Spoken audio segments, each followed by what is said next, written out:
جنين 5 ايام حامل في جنين تاني. حالة من اندر الحالات الطبية على مستوى العالم، كانت في محافظة الشرقية. جنين عنده 5 ايام، لقوا بطنه كل شوية بتتنفخ، والدته راحت تكشف عليه، بيعملوا كشف للطفل، لقوا الطفل ده جواه جنين.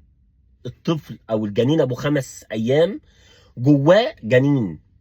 الحالة النادرة دي اسمها فيتوس ان فيتو، ودي بتحصل ما بين كل نص مليون ممكن تحصل حالة.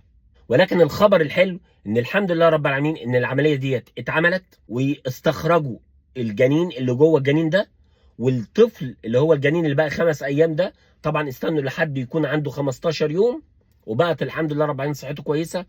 الجنين الصغير اللي عنده 5 ايام دلوقتي هو عنده 15 يوم او 20 يوم، اسمه باسم. واللي عامل العمليه دي الدكتور عبد الرازق يوسف البياضي. وطبعا الحظ الجميل ان الدكتور ده صديقي، واتشرف انه صديقي وبلدياتي. هتصل عليه دلوقتي عشان اعرف تفاصيل العمليه دي. على فكره انا شفت الموضوع صدفه، يعني لقيت انا متابع صفحته، لقيت الموضوع كاتبه انا، فلقيت نفسي بكلمه: يا دكتور عبد الرازق هو ايه الموضوع ده؟ تعال خدكم عشان تسمعوا تفاصيل العمليه الغريبه دي.